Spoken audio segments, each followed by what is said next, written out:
여성 소설가 분들이 이제 작품을 수록을 했고요. 그래서 이제 그 수록된 작품을 직접 쓰신 5분의 소설가 선생님들을 모시고 독토크를 시작하고자 합니다. 우리 박수로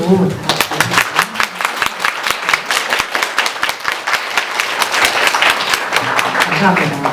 저는 오늘 행사를 진행할 문화평론을 쓰고 있고요. 이름은 양경원입니다. 반갑습니다. 지성박수. 네. 원래 오늘 행사가 이민경 선생님 이 소설집에 해설을 써주신 이민경 선생님 행사가 아니던가? 저 여자는 누구지? 이렇게 보시는 분들도 계실 텐데, 이민경 선생님이 진행하시는 행사는 이제 12월에 진행이 될 행사이고요. 그래서 몇몇 SNS 홍보에 그렇게 좀 잘못 나간 게 있더라고요. 그래서 약간 아쉬운 분들도 그냥 아쉬운 대로 그냥 저 사람이 하는구나. 오늘 중요한 거는 여기 앞에 앉아 계신 5분의 소설가 선생님들일 테니까 이 선생님들의 이야기에 귀 기울이면서 좋은 시간을 만들어 갔으면 좋겠습니다. 네, 쭈루룩 5분이 앉아 계세요. 떨리신가요? 지금 이렇게 45도 각도로 보이는데 다들 이렇게 너라면 안 떨리겠냐라는 눈빛으로 저를 바라보고 계시는데 차례차례 본인 소개를 해주시면서 문을 열도록 할게요. 네, 안녕하세요. 소설 쓰는 김이설입니다. 반갑습니다.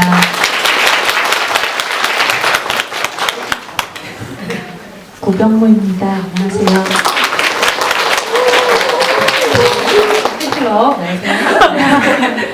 예, 저는 소설 쓰는 김성중입니다. 반갑습니다. 저는 최은영입니다. 최정화입니다. 인사를 해달라고 했더니 정말 내가 누구요 정도만 이렇게 알려주셨는데 어떤 마음으로 어떤 기대를 가지고 이 자리에 오셨는지 짧게 한두 마디 정도 더 보태시면서 얘기를 해주시면 좋을 것 같아요. 인사를 아까 김희사 선생님부터 하셨기 때문에 최정화 선생님부터 반대 방향으로 어떤 마음으로 오셨는지 해주세요. 책이 나오면 항상 독자와의 만남이라는 자리가 있는데 또 다른 책을 냈을 때랑 이번 선집을 냈을 때랑 굉장히 달랐던 것 같아요. 그러니까 내가 이런 작업을 했어요 라는 그런 자리보다는 이번에는 내가 어떤 발언을 했다 라는 생각이 더 많았고, 그래서 물론 이 작품들에 대한 이야기도 좋지만 이 작품을 매개로 여성에 대해서 어떤 얘기들을 더 많이 나눌 수 있을까라는 고민을 가지고 나왔습니다. 한마디 할 때마다 물론 굉장히 심금을 울리는 답변이긴 했습니다만 이렇게 또 한마디마다 우리 박수를 치고 싶으면 치셔도 돼요. 우리 좀 보아하니 다들 우리라고 묶어서 이야기를 해도 되는 인상들이세요. 그러니 그냥 편안하게 즐기는 마음으로 진행을 해보도록 하겠습니다. 최은영 선생님은 어떤 기대를 가지고 이 자리에 오셨나요? 저는 이렇게 뭔가 이렇게 큰 모임인 줄 모르고 가벼운 마음으로 왔는데 조명도 막 세고 여러분들이 집중하고 계셔가지고 긴장이 됐어요. 긴장이 되셔서 아까 긴장된 얼굴로 하얀 얼굴로 들어오신 모습이 생각이 나요. 김성중 선생님은 어떤 마음으로 오셨나요?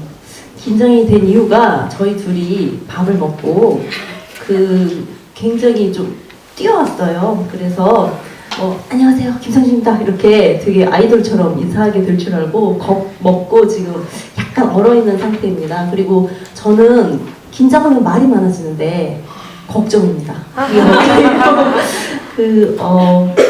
사실은 이거를 이제 이 청탁서를 받는 순간부터 지금 여기에서 여러분하고 눈을 마주보고 있는 순간까지 여느 원고하고는 조금 다른 것이 있었어요. 그러니까 문학적인 것 말고도 한 겹이 더 있었는데 이 한 겹이 더 있는 걸 가지고 다시 또 고민을 하는 그런 것들이 저한테 무겁기도 하고 의미도 있는 그런 시간이었습니다. 근데 벌써 말이 많잖아.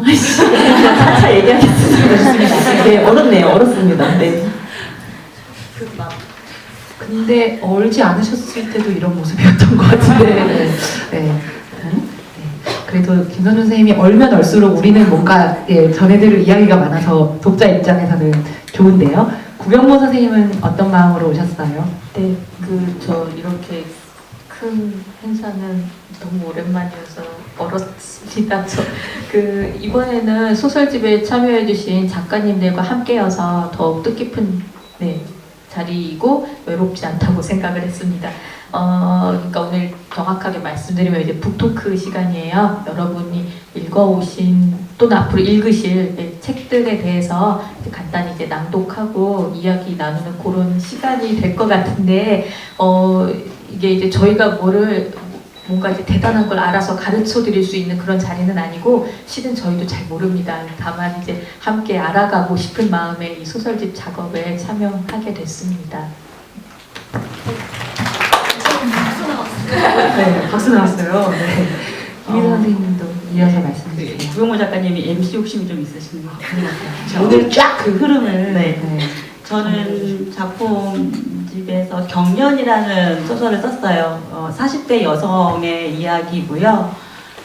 앉아 계신 분들의 대부분이 20, 30대로 보여요. 그리고 이 책의 주 독자들 혹은 서평을 올리시는 분들, SNS에다가 말씀을 서로 전하시는 분들도 20, 30대가 많다라고 감히 추측을 해봐요. 근데 저는 소설을 쓸 때 20, 30대 여성과 40대, 50대, 60대의 여성들, 어떤 여성의 몸에 관한 얘기들을 같이 하면서 여성에 관련된 얘기를 좀 하고 싶었었어요. 우리가 주축으로 되는 그 여성이라고 하는 어떤 대상들이 너무 20, 30대에만 몰려있고 그들의 목소리만 더 많이 크게 들리는 것들이, 물론 그게 더 중요하긴 하지만, 중요할 수도 있지만, 그래서 기회가 되면 40대 여성의 몸, 40대 여성의 인생과 뭐 이런 얘기들도 같이 말할 수 있는 계기가 되면 어떨까 싶었고, 아까 말씀하신 것처럼 외롭지 않다라는 표현이 정말 좀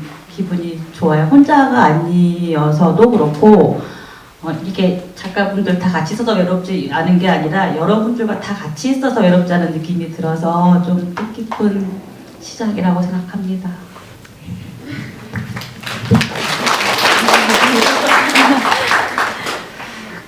오늘 조남주 선생님과 손보미 선생님도 이 작품집 작업에 참여를 하셨는데 이제 개인 사정으로 함께 하지 못하게 되셨어요. 작품으로 만나보시고 다른 자리에서 또 두 분 역시 만나뵐 수 있을 거라고 생각이 드는데요. 제가 또 사회자이다 보니까 전해들은 소식이 있어요. 오늘 진행되는 북토크 행사를 사진을 찍어서 SNS에 올리시면 좋은 일이 일어난다고 합니다. 그래서 잠깐 막간을 이용한 광고 말씀 드렸고요. 그렇다고 또 그래서 아까 다 같이 그렇게 힘을 합쳐서 스마트폰을 이렇게 올리신 건가요? 네. 저기는 찍어도 되나요? 아 그럼요. 괜찮으시죠? 네. 괜찮으신가요? 네. 네. 서로의 서로의 얼굴을 기억하고 전등에 저장하면서 진행을 이어갈게요. 이 현남 오빠에게라는 작품집의 출판사에서 당연히 선생님들께 먼저 기획 의도를 설명을 해드리고 이렇게 만들어 보려고 합니다. 책을 이렇게 하면서 모아진 작품집이긴 합니다만, 그리고 여러분들이 책을 사는 사이트나 서점에 가면 이 책이 어떠한 의도로 만들어졌고 어떠한 고민 속에서 한 권의 책으로 탄생을 했는지 전에 들은 이야기나 읽어보신 얘기들이 있으실 텐데, 페미니즘에 관한 어떤 담론과 언어, 그리고 여러 수면에 올라온 사회 문제들은 많은데 막상 그래서 요새도 이제 문학 작품으로 페미니즘을 접할 수 있다고 하는데 페미니즘 소설을 좀 추천해줘봐 라는 이야기가 나온다거나 뭐가 있지? 라고 해서 딱 머릿속에 떠오르면 이렇게 찾아보기가 좀 어려울 때가 있어요. 머릿속이 막 하얘지기도 하고, 분명 내가 문학 작품을 읽을 때는 여성 소설가들의 작품뿐만이 아니라 소설 작품들 속에서 재현되는 여러 가지의 어떤 성 정체성에 대한 고민들, 해석할 수 있는 여지들, 이런 것들이 많았던 것 같은데 막상 어떤 작품? 이렇게 물어보면 답하기가 어려울 때가 좀 있죠. 그래서 그런 어려움이 있어서 어떤 이야기로서 페미니즘을 만나면 어떠할까, 그것을 책의 형태로, 한 권의 형태로 딱 하고 탄생하면 어떨까라는 고민 속에서 이 작품집을 기획을 했다고 하십니다. 근데 저는 또 한편으로는 이 페미니즘 소설이라고 아예 딱 박혀서 책에 나와 있잖아요. 그 말을 이렇게 골똘히 들여다보면 좀 묘한 생각들이 좀 많이 들기는 하더라고요. 페미니즘 소설이라는 말로 딱 박혀서 어떤 책이 저도 얼었나요? 말이 왜 이렇게 많아졌죠? 네, 아무튼 이렇게 박혀서 이렇게 나온다라고 한다면 오죽 어떤 여성의 관점으로 세상을 다룬 이야기가 아직 사람들에게 많이 와닿지 않았으면 이런 개념이 만들어지고 이런 말이 만들어지고 그러한 이야기들을 길어올리기 위한 노력을 이 말을 만들어냄으로써 하는 걸까라는 생각이 드는 한편, 또 한편으로는 뭔가 우리가 머릿속에서 여성 하면 떠올릴 수 있는 전형적인 이미지들, 그리고 페미니즘이라고 했을 때 우리 머릿속에서 자동적으로 익숙한 패턴으로 그려지는 그러한 형상, 이것을 또 한편으로는 해체하는 방안으로 우리가 또 생각을 막 해야 되잖아요. 이중 과제적으로 이 말이 우리에게 주어지는 건 아닐까? 뭐 이런 생각이 들기도 하면서, 그거는 이제 그만큼 지금 여성이 많이 이제 굉장히 광범위한 부분에서 박해를 받고 있다는 것이고 불이익에 처해 있다는 것을 증거하는 것이 아닐까 저는 생각을 해봤고요. 그리고 이제 저 같은 경우는 원래 이게 원래 마감은 이제 8월 말이었어요. 네. 아니 원고 마감일이 8월 말이었어요. 그런데 현실적인 얘기를 드리자면 저는 원고 마감을 7월 말에 했어요. 왜 그렇게 할 수밖에 없었느냐 하면 엄청나신데요? 선생님 저 지금 충격받았어요. 한 달이나 일찍. 네. 원고를 일찍 마치는 작가는 거의 존재하지 않거든요. 그런데 저는 한 달을 일찍 마친 이유, 왜냐하면 어린이가 여름방학에 들어가면 엄마는 글을 쓸 수 없기 때문입니다. 그래서 방학에 들어가기 전에 이거는 해야만 한다, 마쳐야 한다, 네, 라고 생각하면서 일부러 좀 일찍 마친 그런 현실에 대해서 좀 말씀을 드려보고 싶었지만 모두가 제 생각 같지는 않았습니다. 그럼 내가 뭐가 애 키우는데 문제는. 네.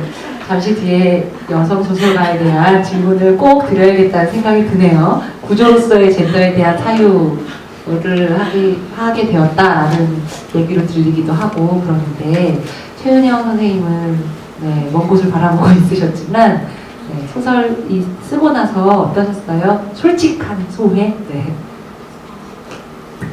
저는 글을 쓸 때 약간 솔직하고 좀 제가 원래 생각하고 느끼는 거를 쓰려고 노력을 하는데, 그게 어쩌면 읽는 사람한테는 되게 촌스럽고 유치하게 보일 수도 있다는 생각을 항상 해요. 항상 하고, 특히 이번 소설 같은 경우에는 약간 진짜 제 이야기를 막 쓰다 보니까 너무 미즈맥이라고 생각할까봐 미즈맥 같고 이거 문학작품 샀는데 미즈넷이 여기 있어 이런 생각이 되게 두려워지는 거예요. 근데 어쨌든 이걸 쓸 때는 그 원고를 썼으니까 그냥 그래 그런 건 어느 정도 감사하고 보내자 하고 보냈던 것 같아요.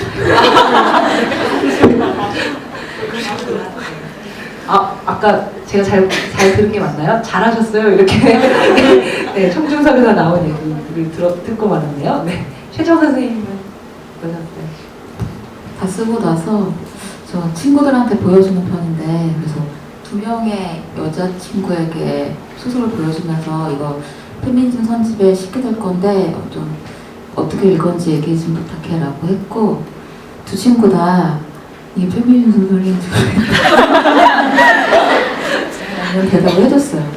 그래서 그때 저는 이거를 나 스스로 이 소설이 왜 페미니즘 소설인지를 증명해야 되는 상황에 처했구나 라고 해서 작가 노트에 최대한 친절하게 제 날고의 생각을 적어보았고, 그 다음에 책이 나왔을 때 들었던 생각은 저는 사실 김성중 선배 소설을 읽고 나서 굉장히 깜짝 놀랐는데 동영상에서도 마찬가지였고 그 동영상에서 제 모습이 약간 환타처럼 나왔고 회색 옷에 약간 기가 죽은 듯한 그런 분위기로 발언을 해서 스스로 약간 의기소침해 있었는데 성중 선배께서 그 붉은 스웨터에 굉장히 밝고 명랑한 인터뷰를 해주셔서 보고 깜짝 놀랐어요. 그래서 이게 같은 주제로 같은 작업을 해도 이 사람이 이렇게 서로 다른 걸 할 수 있구나라고 생각하면서 그런데 그게 굉장히 저한테 좋은 경험이었던 것 같아요. 그 소설을 읽고 나서도 사실 읽을 때는 난 너무 힘들게 썼는데 선배 행복하게 썼잖아요. 그래서 배신감이 들었는데 독자로서는 읽고 났을 때 굉장히 이 소설이 저한테는 되게 힘이 많이 됐어요. 그래서 아 그래 내가 물론 여성의 이야기 너무 고통스럽고 나 막 가족 얘기 너무 싫고 막 그런 나의 괴로운 과거가 생각나지만 그렇다고 해서 내가 여성인 게 그렇게 나쁘지만 않았는데 왜 나 이렇게 어두운 쪽만 바라봤지라고 생각하면서 여성이어서 좋았던 그런 부분들에 대해서 다시 자극하게 돼서 독자로서는 사실 김성중 선배에게 되게 고맙다라는 생각을 하게 됐고 그래서 어쨌든 근데 저는 이 소설을 냈잖아요. 그런 입장에서 오늘 이 자리에 나올 때도 사실 고민이 있었어요. 왜냐면 보통 내가 어떤 자리에 갈 때 그 자리에서 굉장히 좋은 에너지 받고 싶어 하는데 내가 어떤 이야기 할 수 있을까라고 고민을 해서 결국에 하나를 만들어 온 것은 물론 제가 아까 나 왜 이렇게 남성의 시선으로 나 자신이나 세상을 바라보지라는 질문으로 시작한 이야기였지만 이 이야기가 또 다르게 읽으면 그러한 사회의 시선이나 나 자신이 느끼는 어떤 그런 생각이나 느낌들을 나로 받아들이지 않겠다. 이건 내 손이 아니다. 라는 선언을 읽어줬으면 좋겠다라는 생각을 가지고 왔습니다. How to read 최정화 뭐 이런 건가요? 네. 페미니즘에 접속을 하게 되면 읽기의 방식 자체도 굉장히 입체적으로 고민할 수밖에 없잖아요. 그 고민을 솔직하게 나눠주신 것 같다라는 생각이 듭니다. 우리에게 주어진 시간이 이것밖에 없는 것인가 라는 초조함이 서서히 들기 시작을 하지만 그래도 이왕 아까 이야기가 나온 김에 내가 여성 소설가로서 김성준 선생님은 이게 연휴 기간이 길었는데 시어머니한테 방해를 맡기고 막 이렇게 작업을 하러 가고 고영문 선생님도 아이의 방학에 맞춰서 나의 어떤 작업 스케줄을 짜야 하는 그런 상황. 그 얘기가 나왔을 때 김희 선생님이 아이고 나도 애가 둘이고 이런 얘기를 막 하면서 네, 반응을 하셨어요. 김구, 김채채 이 순서로 네, 이런 순서로 한국 사회에서 여성으로서 글을 쓴다는 게 어떤 의미인지와 내가 여성 소설가로서 체감할 때가 있으신지. 네, 아까 최정화 선생님 같은 경우에는 내가 너무 남성의 입장에서만 나를 바라봤나라는 고민을 하신 적이 있었다고 하셨는데 이 두 가지에 대한 이야기를 뭐 섞어서 해주셔도 좋고 차례로 답변을 해주시면 재밌을 것 같아요. 여성으로 여성으로 소설을 쓴다는 것에 대한 의미는 사실은 별로 가져본 적이 없어요. 왜냐하면 그냥 나는 소설 쓰는 사람이지 소설 쓰는 여성이야라고 생각해 본 적이 별로 없었어요. 근데 제 소설에서 드러난 아까도 말씀드렸듯이 그 여성들의 모습이 친여성적이지 못한? 라고 표현하면 좀 그럴까요? 뭐 이런 부분들이 좀 많이 있었고 저도 모르게 뭐냐면은 이거 여자 작가가 쓴 건가? 아닌가?를 의심하면 좋을 것 같았어요. 그러니까 내 소설이 이거 여자 작가가 쓴 거네 라고 인상에 한 번에 안 가면 좋겠다라는 게 무의식 속에 있었어요. 저도 모르게. 근데 사실 이 작업을 하고, 그러니까 페미니즘 얘기가 이제는 거론화되고 이슈화되고 또 이 작업을 하면서 왜 그랬을까에 대한 고민을 이제 하게 된 거죠. 왜 나는 여성의 시선으로 여성 작가가 쓴 소설이야라는 그 냄새가 나면 안 되지? 그게 왜 못 쓴 것처럼 같지? 왜 그게 패배 같은 느낌이 들까라는 거에 대한 자문을 혼자서 이제 하게 됐어요. 그게 사실 굉장히 괴로웠어요. 사실 괴로웠고 여전히 아까도 말씀드린 여성을 어떤 대상화시켰다라는 부분에 대해서 굉장히 많이 반성을 했고요. 여성 소설 쓴다는 거 보다는 아이를 키우면서 소설을 쓰는 게 제일 힘들고요. 여성이어서 소설을 읽는 게 아니라 기혼 여성이 아이를 키우면서 쓰는 소설이라는 게 힘든 것 같아요. 왜냐하면 이렇게 말씀드리면 죄송하지만 가끔은 출퇴근하시는 직장맘들이 부러울 때가 있어요. 왜냐하면 그분들은 정하기 시간에 나가고 들어오고 힘들면은 가사노동도 나오고 한데 저는 소위 말한 제가 아기를 키울 때는 독박 육아란 단어도 없었고 당연히 집안일과 육아는 엄마가 해야 되는 일, 남자는 집 바깥 일을 해야 되고 남성이 도와주는 거고 제가 마감에 허덕여면 남편이 같이 쪽잠을 나눠 자주면서 애기를 좀 봐주거든요. 아니면 정말 애기들 구명물 작가도 그랬어요. 김선 작가도 애기 한쪽에 안고 다 보고 있어요 진짜. 왜냐면 편집장에서 전화가 오니까 그런 것들의 깨달음을 저 이제 최근에 하고 있는 것 같아요. 왜 눈물 나서?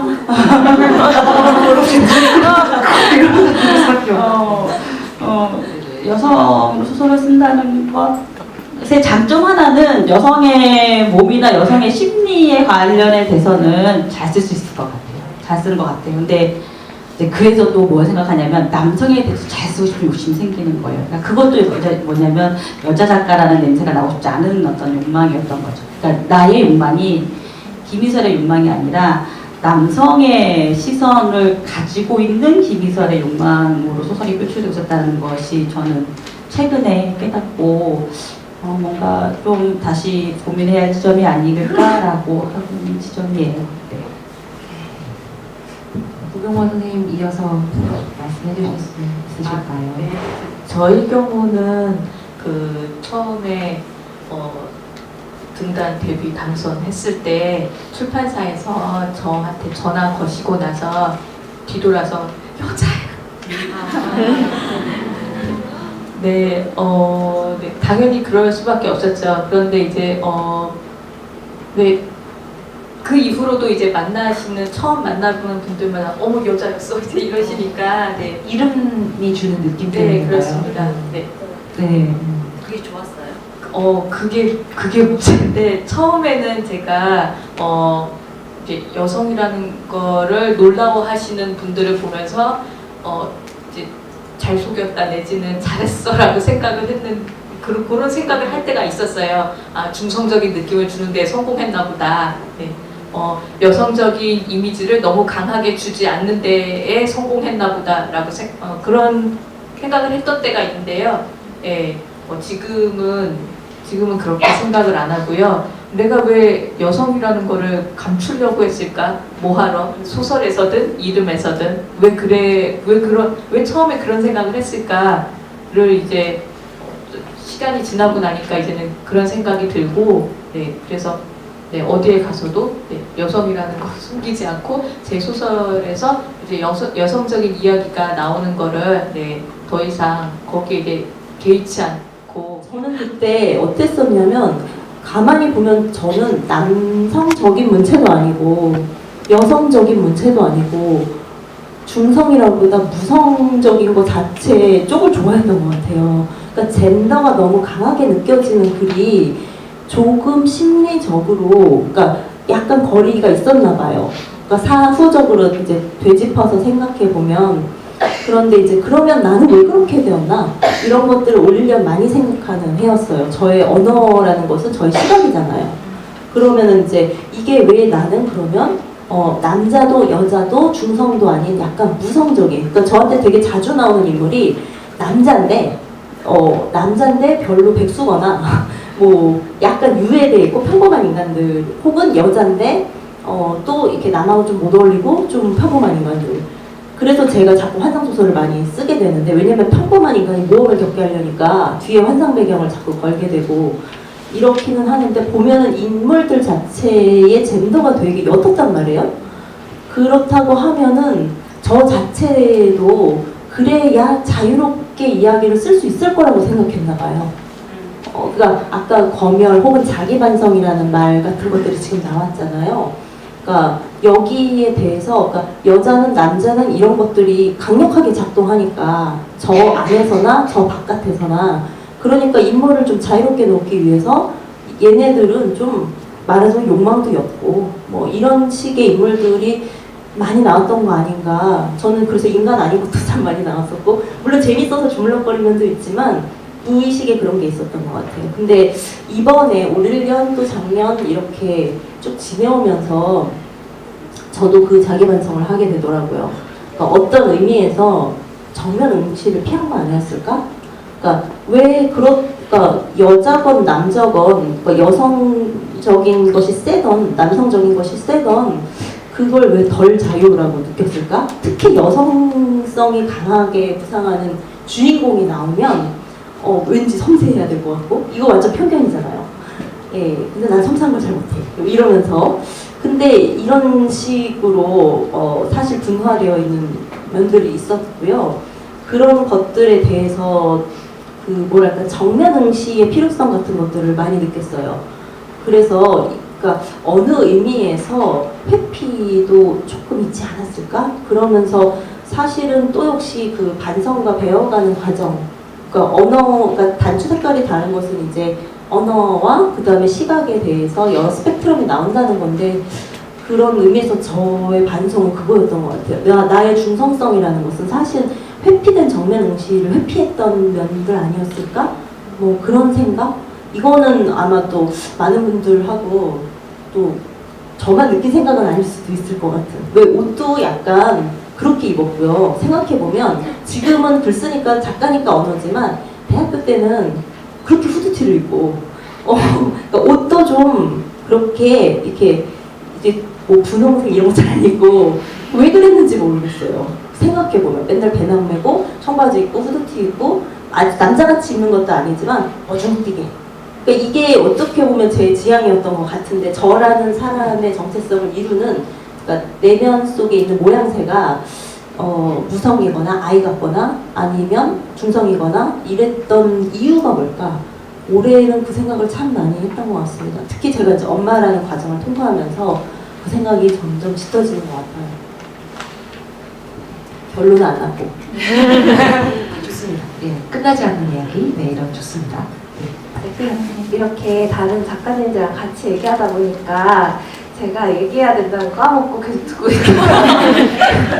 지금 약간 저 같은 경우는 저는 원래 되게 소심하고 저 스스로가 되게 약한 사람이라는 생각을 되게 많이 가지고 살았어요. 근데 이제 대학교 가서 생각을 해보니 너무 많은 경우 제가 되게 슬프고 우울하고 이랬던 순간의 이유는 제가 어린 여자애였고 그리고 굉장히 가부장적인 환경에서 있었을 때 제가 되게 입을 다물어야 되는 상황이 있었던 것 같아요. 근데 물론 그때는 당연히 그래야 되니까는 참고 입을 다물고 남을 배려하고 했지만 그게 사실 인간적인 것도 아니고 자연적인 것도 아니니까 우울해지고 화가 되게 많이 났던 것 같아요. 네.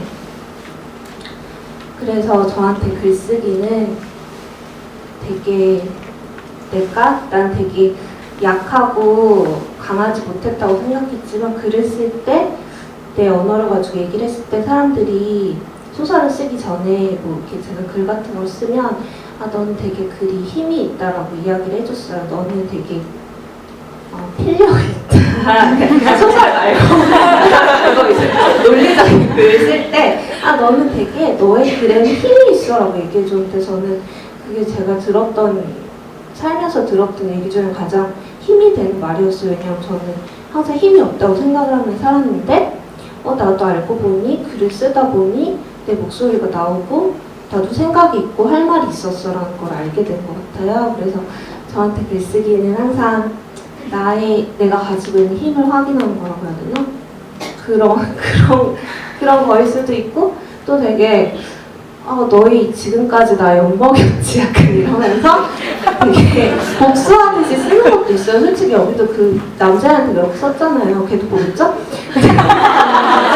그런 것도 있고 약간 그런 의미였던 것 같고 그리고 이건 여성 작가나 남성 작가나 여기 페미니즘 소설이라는 타이틀이 붙긴 했지만 제가 느끼기에는 여성주의적인 시각을 갖지 않고 글을 쓰면 인물을 재현하면 그건 미학적으로도 별로 좋지가 않고 그리고 현실적이지도 않다고 생각해요. 제가 지금 상담을 받고 있는데 제가 느끼기에 만약에 저희 상담 선생님이 여성주의자가 아니면 전 상담을 받아서 나을 수가 없어요. 왜냐하면 제가 고통받는 걸 이야기했을 때 여성주의적이지 않은 방식으로 그 일을 해석해서 저한테 이야기를 해준다면 저는 절대 나을 수가 없거든요. 근데 그 생각을 하면서 작가도 그거랑 똑같지 않을까?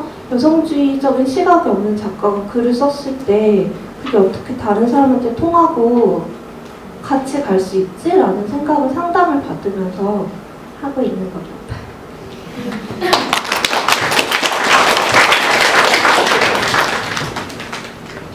제가 여성소설가라는 거 체감할 때는 여성서사가 더 어렵기 때문에, 그러니까 남성의 이야기는 조금 더 편히 쓸 수 있지만 이제 화자를 여성으로 등장시켰을 때 내가 원래 하려고 했던 얘기가 안 나오는 거예요. 왜냐면 여성이 등장하면 더 이상 이쪽으로 진행이 되지 않고 딴 길로 가는 거예요. 그래서 실제로 제가 작년에 발표한 단편소설 같은 경우는 쓰다가 결국 그 문제 때문에 화자를 바꿨어요. 왜냐면 내가 원래 그러니까 하고 싶었던 얘기가 이건데 여성 화자가 등장해서 이 일들을 진행시키니까 그 전에 어떤 씬이 있었는데 동네 백수 남자랑 계속해서 대화를 나눠야 되는 씬이 있는데 여성 화자는 자기 동네에 사는 백수 남자랑 마음 편히 얘기를 계속 할 수 없거든요.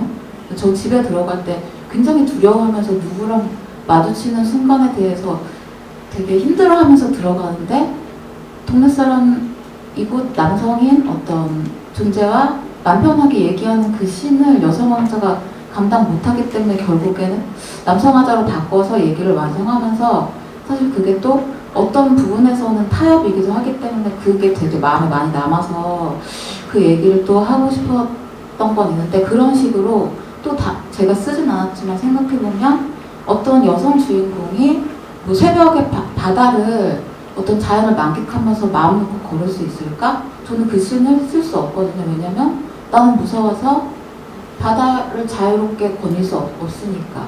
그러니까 제가 사실은 글을 쓰면서 또 여성으로서 더 자각하게 된 것은 현실에서는 내 성격이 좀 그렇지라고 넘어갔던 부분이 그게 아니라 여성이 이런 처지에 있구나. 여성이 너무 불편하고 자기 집에 들락거리는 것조차 부자유스럽고 어디 혼자서 여행을 갈 수가 없고 이런 것에 대한 어떤 명확한 현실인식이 되었다라고 생각을 하고 그럴 때 내가 여성소설가라서 여성 쓰기가 너무 힘들고 여성이 나왔을 때 어떤 다른 이야기를 쓸 수 없구나라는 체감을 하게 되었던 것 같고 글을 쓰면서 되게 좋았던 점은 사실 이런 나와서 맨날 얘기하는 저 사실 글을 되게 싫어했고 문자를 되게 스트레스 받아요. 글 읽는 걸 싫어하고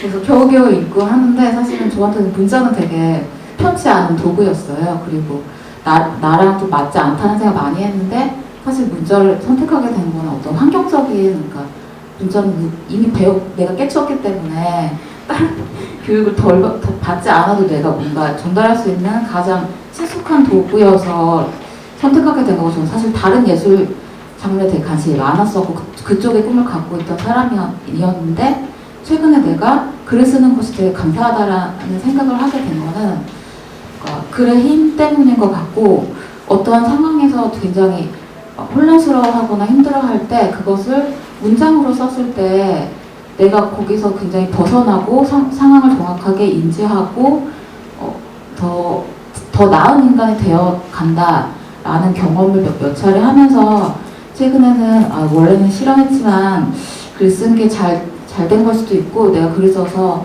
더 나은 삶을 살고 있는 것 같아 라는 생각을 하면서 그래서 제가 최근에 밀고 있는 문장은 정확한 말에 힘을 믿는다 라는 문장을 가지고 왔습니다.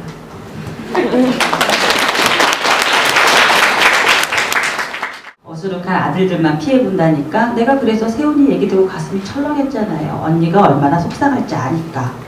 나는 한숨을 길게 내쉬었다. 언니 근데 이런 일들을 우리만 겪는 것도 아니래요. 학교마다 그런 여자애들이 꼭 하나씩은 있다네. 글쎄 어느 학교에선. 하여간 요즘 여자애들은 그래서 그런가 하면 또 어떤 여자애들은. 윤서 엄마는 봉인이 풀린 듯이 거침없이 소문을 풀어놓았다. 윤서 엄마의 논리대로라면 성적에 목숨 건 여자아이는 되바라진 여자애였고 성적에 관심 없는 여자애들은 아이돌이나 따라다니면서 화장이나 하는 골빈 여자애였다. 윤서도 내 딸아이도 요즘 여자애들이라는 것을 잊은 사람 같았다. 맞은편에 앉은 어린 커플이 쪽 소리가 나게 뽀뽀를 하더니 자리에서 일어났다. 입술만 도드라지게 빨갛게 반짝이는 여자애와 코밑이 고무스리한 남자애가 서로 배시시 웃으며 카페를 나서는데 그게 나는 참 예뻐 보였다. 아들에게는 결여된 저 또래만이 가질 수 있는 평범한 정서가 눈부셔 보였다.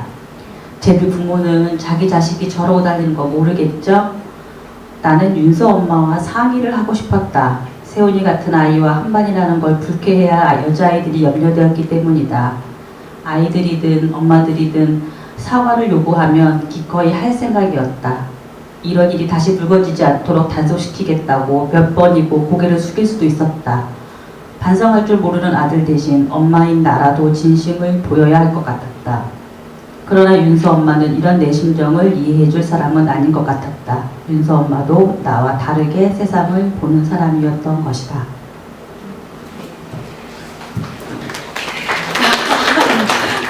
네, 이 부분을 왜 읽어주셨는지. 구병모 작가님이 이 부분 좋다고 해서 이거 컨셉 좋은데요? 네.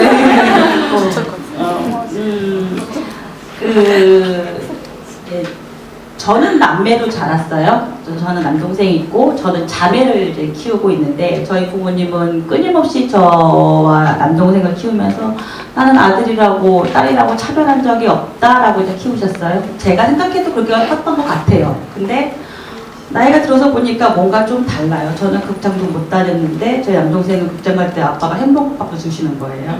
뭐 그런 것들이 아주 자세하게, 아주 세세하게. 그래서 나중에 이제는 나이가 좀 들어서 왜 똑같이 안 키웠어? 라고 하니까 저희 아버지가 하는 얘기가 그럼 남자랑 여자랑 똑같아?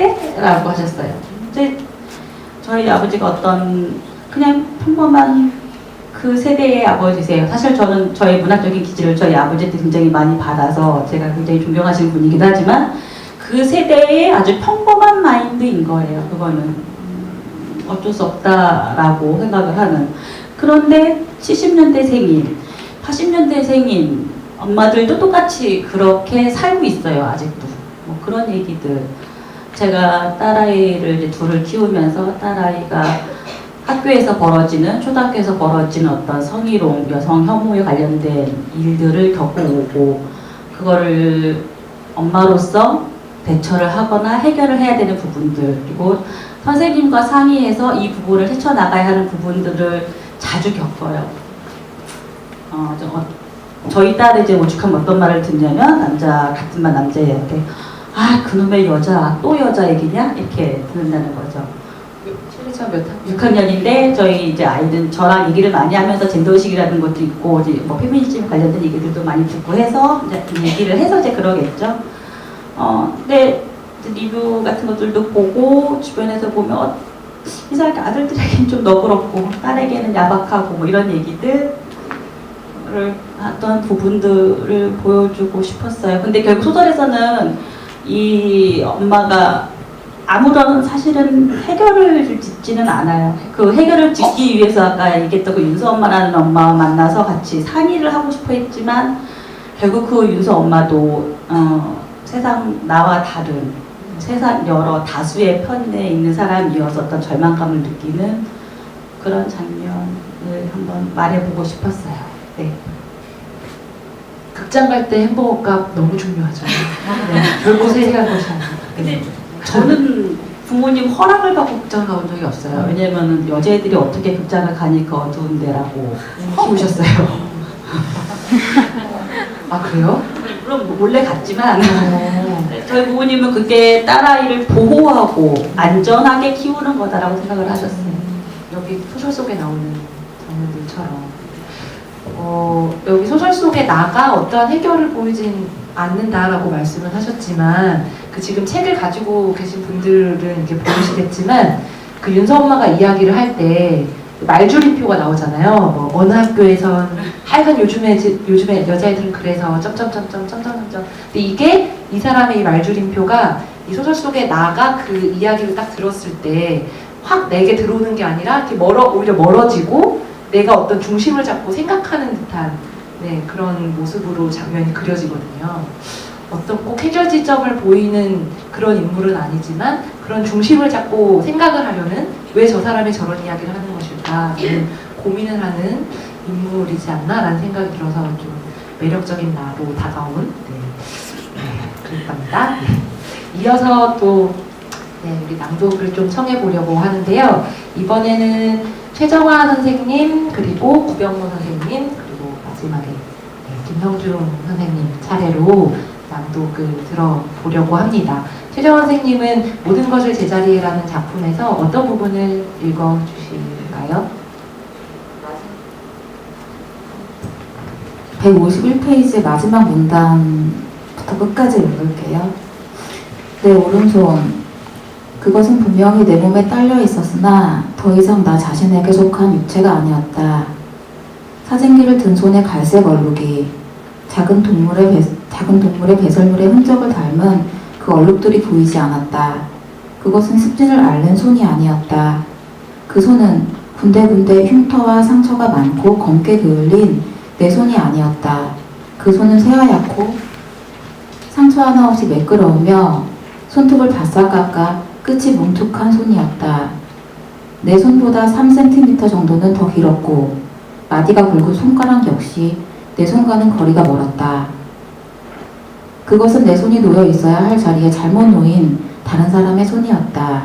그것은 어떤 남자의 손이었다. 나는 그 남자가 누군지 몰랐지만 그 남자의 손은 내 손목에 붙은 채로 분명하게 살아 움직이고 있었다. 왜 이 부분을 읽으셨는지.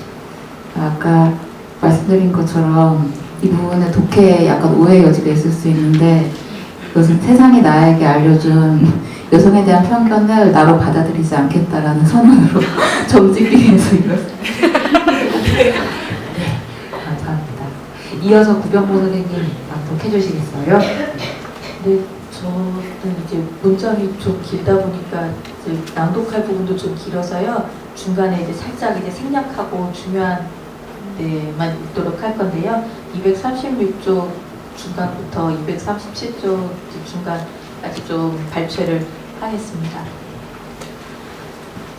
이거 이러려고 한 게 아닌데, 정말 내 잘못 아닌데, 여기 진짜 사람이 있을 줄은 몰랐고, 잘못이 있다면 처음부터 사람 목에 화살을 꽂아 혼란과 공포를 준 사냥꾼들이나 기묘한 화상을 쏘아대어 실제인 양 속이며 조롱함으로써 그걸 본 사람에게서 자기 보존의 본능을 제외한 모든 인간다운 의식을 강탈해간 누군가들한테 있는데, 그런 변명의 말보다 앞서서 입 밖으로 밀려나온 것은 그 전에 화살을 맞고 쓰러져간 사람들을 수차례 목격하고서도 미처 나오지 않았던 희푸른 토사물이었다.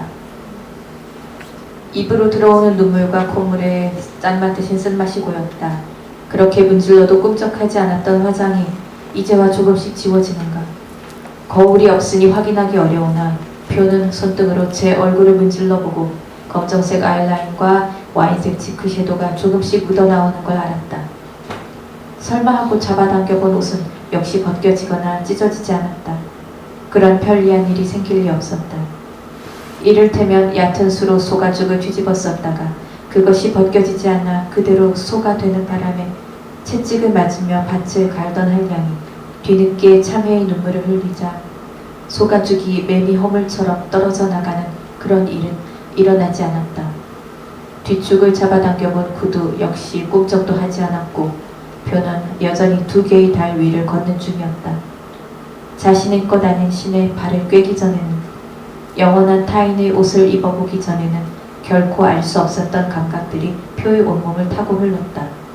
그럼에도 그것은 어디까지나 통증보다는 가려움에 가까운 무엇이었다.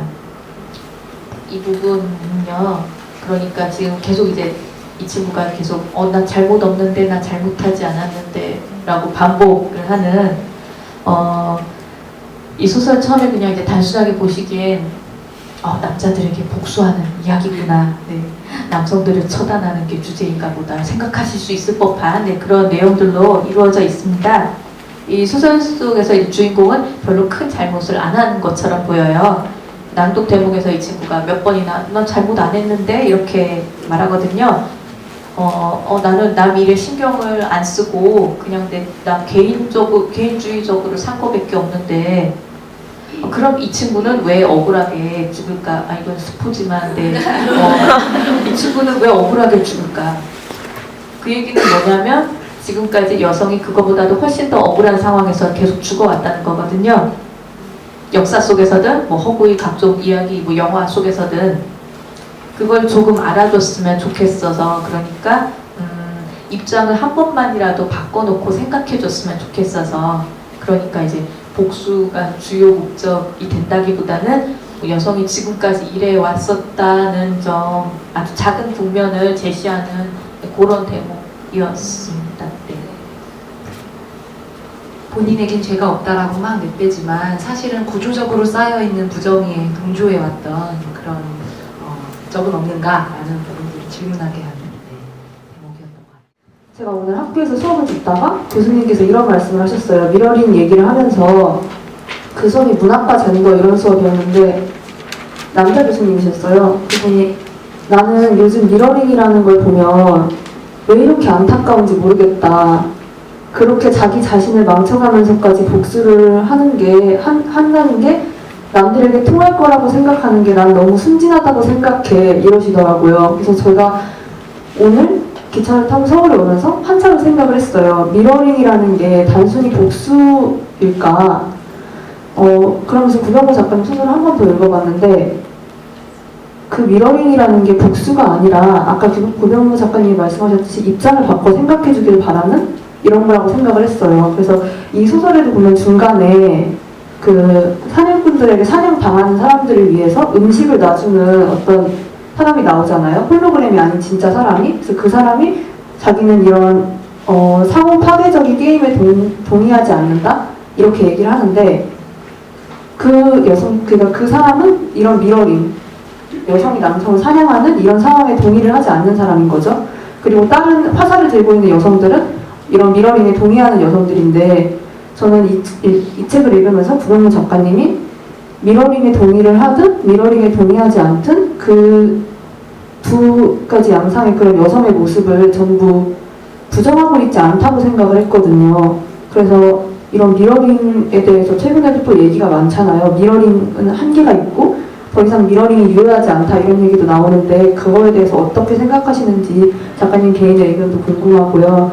김성중 작가님 작품은 이건 질문이라기보다 그냥 제 생각인데 제가 어젠가 오혜진 기자님의 글을 보면서 한국의 페미니즘 소설이 지금 붐인데 이 현당 오빠 얘기를 언급을 하면서 현당 오빠에게 마지막 부분에 이민경 작가님이 글을 쓰셨잖아요. 거기 보면은 여성 작가들만 이렇게 모여있다는 어떤 안정감을 얘기를 하는데 페미니즘은 이제 안정감만으로 얘기를 하는 게 아니라 페미니즘이라는 이름으로 트랜스젠더나 성소수자를 이렇게 배제하는 그런 부분에 대한 고민이 좀 있어야 하지 않을까 이런 글이었어요. 그래서 저는 그런데 김성중 작가님의 글이 소설이 약간 그거에 대한 답이 됐을 수도 있다는 생각이 들어요. 왜냐하면 작가님께서는 이 소설이 페미니즘과 제일 멀리 여성주의와 멀리 떨어져 있는 소설인 것 같다고 얘기를 하셨는데 저는 오히려 교차성 페미니즘의 관점에서 보면은 제일 가까운 작품이라는 생각이 들었어요. 성별을 알 수 없는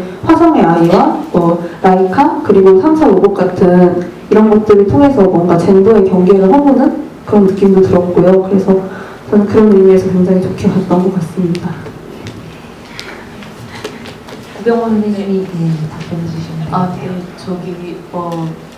좋은 질문 감사히 잘 들었습니다.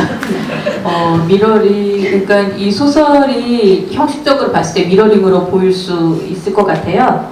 그 미러링의 행위의 정의가 이제 현재 학계에서 어떻게 정의되고 있는지는 거기에 대해서는 이제 거기에 제가 관심사가 있다기보다는 이게 지금 이제 아까 전에 제가 이게 남자들을 복수하고 응징하는 게 주제인가 하냐면은 이제 그것과는 조금 다른 방향에서 말씀을 드렸잖아요. 이제 다만 이제 거울처럼 이해를 한번 알아봐 달라, 이런 모습이 있었다는 걸, 이런 박해가 있었다는 걸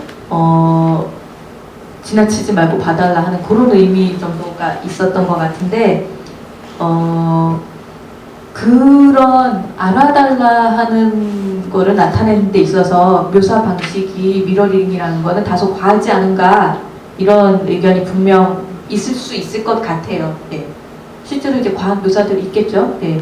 그래서 이제 아까 교수님이 말씀하신 그런 부분에 대한 우려에 대해서도 네, 어떤 맥락에서 그런 우려를 나타내셨는지는 네, 이해가 조금 갈 것도 같고요.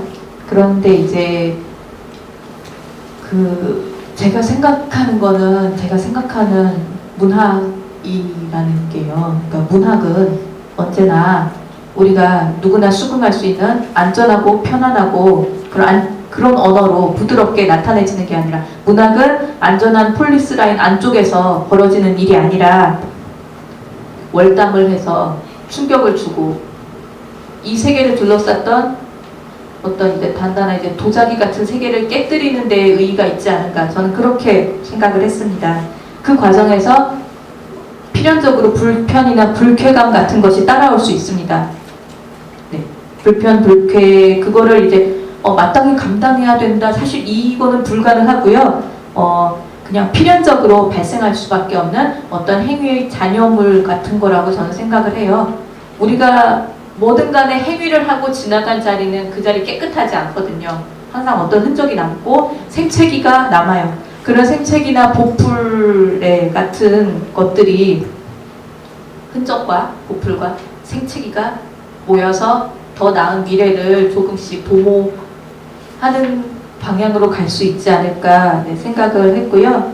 그래서 이런 그런 이제 아까 뭐 미러링 말씀하신 그런 특정적인 사회 현상에 대해서 찬성하느냐 반대하느냐 하는 거는 뭐 이 자리에서 뭐 확정적인 언어로 제가 대답을 드릴 수 있는 부분은 아닌 것 같고, 다만 이제 제 생각은 그 어떤 누구도 존재하는 무언가를 또는 누군가를 모욕하거나 능욕하는 것이 정당화되어서는 안 된다 정도까지만 저는 생각을 해봤습니다. 그래도 네, 그럼에도 불구하고 우리한테는 아직 이제 더 많은 말해지지 않은, 또 말해질 수 없었던 그런 이야기들이 더 많이 있는데, 지금까지 나온 것들이 빙산의 일각일지도 모르는데 어떤 몇 가지 그런 이제 어떤 부정적인 사례를 보았다고 해서 이제 이거를 한꺼번에 말을 못하게 입에 재갈을 물려도 입에 재갈을 물려도 되겠구나라는 판단.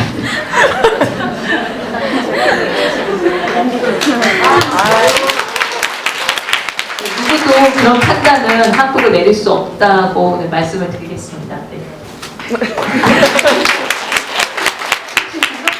작품에 대한 소감을 말씀하셨는데 혹시 하실 말씀 있으신가요? 아니, 전 질문은 아니기 때문에 네. 읽어주면 감사하고, 저는 사이즈가 큰 게 좋아요. 그러니까 여성주의라고 해서 이야기가 작아지고 섬세해지고, 물론 제 얘기 작고 섬세하고 따뜻하지만 일단 넓잖아요. 공간이라도. 그러니까 제 얘기는 어떤 것을 여성주의, 그러니까 제가 생각하기에는 뺄셈 형식이 아니라 덧셈과 곧셈 혹은 막 증폭기로서 갔으면 좋겠어요. 저는 그러니까 예를 들면 제가 뭐 브루클린에 사는 흑인의 마음은 모르지만 굉장히 가부장적인 어떤 것에 놓여본 사람의 마음으로서 알겠어 하는 것이 생겨날 수 있잖아요. 그러니까 여성주의라는 것이 단지 젠더에만 혹은 자기의 성 정체성에만 국한된다기보다는요, 어떤 정체성이나 그러니까 주어진 것으로 인해서 어떤 기울어진 운동장이 되는 모든 상황에 상호 이입을 해볼 수 있고, 감정 대입을 해볼 수 있고, 그러니까 그러니까 이게 단지 그냥 소수자가 아니라요. 다수자들이죠. 그렇게 되면은 그래서 확대되는 쪽 그런 것으로 포위해버리는 쪽 그런 게 저는 조금 더 힘이 센 여성주의가 아닐까 그런 생각이 들어요. 그래서 저는 뭘 제외하고 이건 올바르지 않으니까 이건 뭐 덜 분명하지 않으니까 이건 좀 선명하지 않으니까 이렇게 빼기보다는 여기 붙어라 더 하자 이런 쪽으로 가는 것이 그러는 것이 우리도 더 잘 맞을 것이고 예 그러니까 큰 게 좋아요. 좀 더 스펙트럼이 넓고 스펙타클하고 막 이러는 것이 그게 제가 생각하기에는 훨씬 더 박력도 있고 그렇거든요. 그런 게 좋다고 생각이 들어요. 예. 기존의 것을 비판적으로 바라보는 렌즈로 작용할 뿐만이 아니라 새로운 말, 새로운 세계들이 생성하고 끊임없이 만들어지고 있는 놀이터로서 머릿속에서 막 장면이 그려지기도 합니다. 페미니즘이라는 말이. 네, 시간이 정말 부족합니다. 하지만 질문을 한 2분 정도 더 받아볼까요? 네, 소리 마이크 넘겨주시고. 네, 저는 또 김성준 작가님께 질문을 드리고 싶은데 제 질문 좀 간단해서요. 그 소설 속에 임신이라는 하나의 이벤트를 넣으셨잖아요. 그 설정을 어떤 연유로 하셨는지 좀 많이 소설을 읽으면서 궁금해졌어요. 뭐 작가님 약간 해석을 부탁드립니다. 네. 저한테 너무 그게 커가지고 일단 사실은 되게 다 부지불식이었어요. 그러니까 저는 첫 줄을 써놓고 그걸 시작을 했는데 화성은 실험 동물이었는데 라이카가 나오더니 그 말을 하더라고요. 너 임신했구나 이렇게 얘기를 하더라고요. 근데 이제 제가 생각하는 화성은 진짜 화성은 아니고 굉장히 볼모의 땅이어서 가장 반대되는 것이 그러면 생명이죠.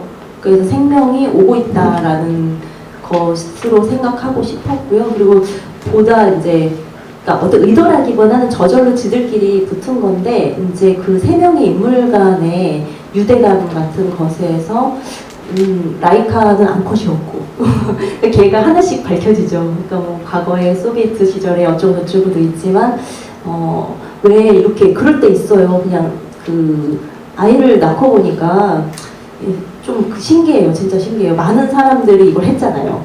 이 세계가 진짜 너무 놀랍단 말이에요.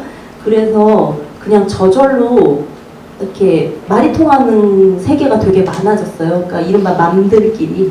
그리고 할머니들이면 뭐 지하철에 앉아서 제가 임신한 배로 이렇게 있었을 때 할머니들이나 누구나 이렇게 물론 호의적이지 않은 것도 있지만 생각보다 확 연결이 돼버리는 그 네트워크가 좀 아까 말씀드렸듯이 중성적인 고민을 해야 할 부분이 과연 여성 작가들의 글, 남성 작가들의 글, 혹은 중성 작가, 무성 작가의 글이라고 구분할 수 있는 것이 무슨 의미가 있는지를 이제 고찰해야 되는 시기가 되지 않을까 싶어요. 물론 지금은 이제 저희가 이제 페미니즘 소설집으로 모임 보통 크니까 이런 대화들을 하고 있지만 사실은 그런 것들이 다 그 매체 기사들에서 이번에 문학상들은 여성 작가들, 뭐 여성화, 뭐 이런 식의 어떤 워딩들이 우리를 계속 여성들로만 웃기고 마치 우리가 전복하고자 하고 있고 기존의 남성의